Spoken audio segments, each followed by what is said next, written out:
Bismillahirrahmanirrahim. Assalamualaikum warahmatullahi wabarakatuh. Alhamdulillahirabbil alamin. Wassalatu wassalamu ala asyrofil anbiya wal mursalin. Asyhadu an la ilaha illallah wahdahu la syarikalah wa asyhadu anna Muhammadan abduhu wa rasuluh. Jamaah yang dimuliakan oleh Allah, marilah kita senantiasa memanjatkan puji syukur kehadirat Allah Subhanahu wa taala. Di bulan Ramadan ini kita diberi kesempatan umur, diberi kepercayaan oleh Allah untuk bisa melaksanakan ibadah puasa. Patut disyukuri karena banyak orang yang tidak bisa berpuasa, mungkin karena mereka ingin tapi sakit, atau mereka yang punya kesehatan tapi tidak punya keinginan. Sholawat serta salam semoga terlimpah pada junjungan kita Nabi Muhammad SAW, kepada para sahabatnya, kepada para tabiinnya, dan kepada kita hingga hari ini yang mengikuti ajaran beliau. Hadirin, pada kesempatan yang berbahagia ini, marilah kita merenungi ayat puasa, ayat saum. A'udzubillahi minasyaitonirrajim.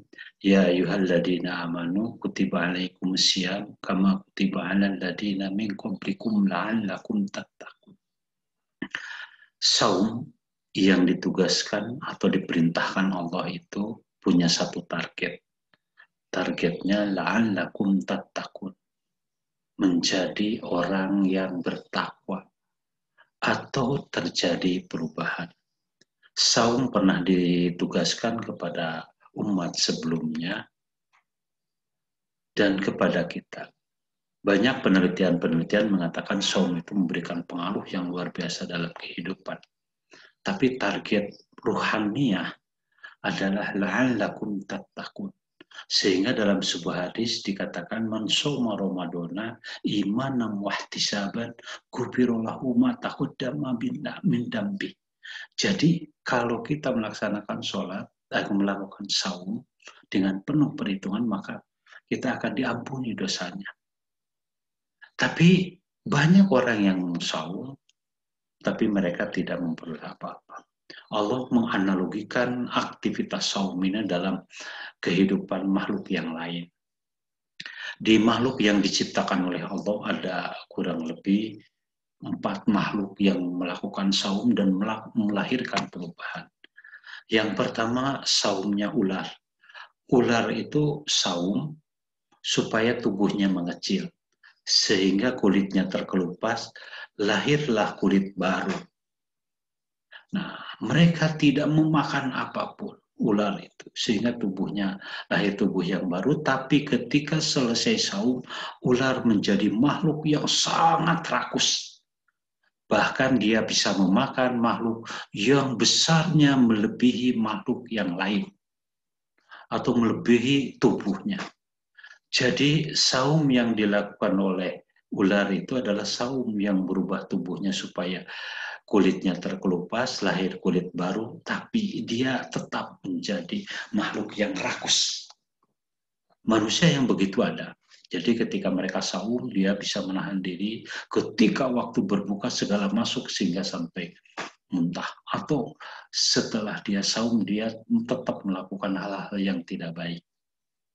Yang kedua, makhluk yang saum itu adalah lalat. Lalat itu dari kepompong, dari ular, dari belatung, yang dia hidup di tempat yang sangat kotor. Kemudian dia menjadi kepompong, tidak memakan apapun, ya. Kemudian lahir makhluk baru yang namanya lalat. Ketika makhluk itu dalam bentuk belatung, dia hidup di tempat yang menjijikan. Dan ketika dia menjadi makhluk baru, tetap dia makhluk yang hidup di tempat menjijikan. Manusia juga ada yang begitu. Dia perilakunya sebelum saum begitu. Setelah saum tetap begitu. Maksiat terus, melakukan tindakan-tindakan yang tidak baik terus, dan segala macamnya. Itu saum yang dianalogikan dengan lalat. Yang ketiga, ada saum yang dianalogikan dengan ulat. Ulat itu makhluk yang rakus. saudara jamaah bisa lihat bagaimana daun bisa hancur semua di pohon gara-gara ulat.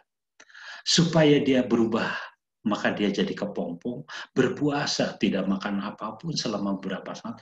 Setelah selesai begitu, dia lahirlah makhluk lahir yang namanya kupu-kupu. Apa yang terjadi dari makhluk yang sangat rakus, dia berubah menjadi makhluk yang indah dan makhluk yang berguna. Makhluk yang berguna, apa yang dilakukannya adalah membuat penyerbukan, mengambil madu dan makanannya menjadi baik. Adakah orang yang begitu yang saum? Banyak. Ada orang yang dia hidupnya rakus, kemudian saum, kemudian dia berubah menjadi makhluk yang sangat baik. Nah, cuman kelemahan dari kupu-kupu itu dia tidak memiliki kekuatan yang luar biasa. Dia perilakunya bagus, disukai banyak orang, tapi dia tidak berubah sistem. Dia tidak bisa berani mempertahankan dirinya. Yang terakhir ada saum yang namanya lebah.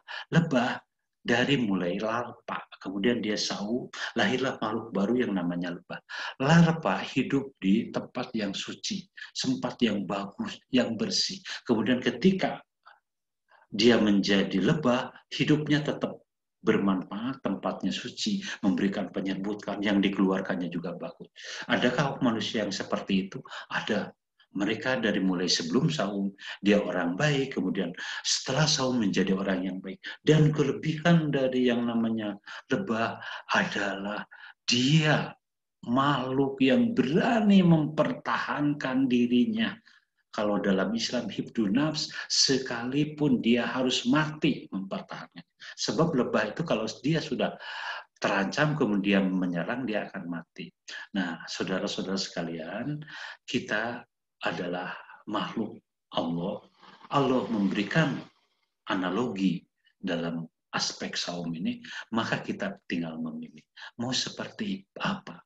Ulat, ular, lalat, atau lebah? Nah, mana yang dipilih oleh kita, itu adalah pilihan kita.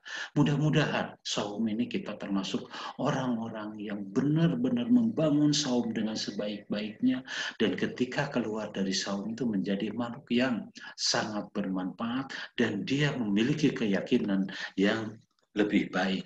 Billahi taufiq wal hidayah. Assalamualaikum warahmatullahi wabarakatuh.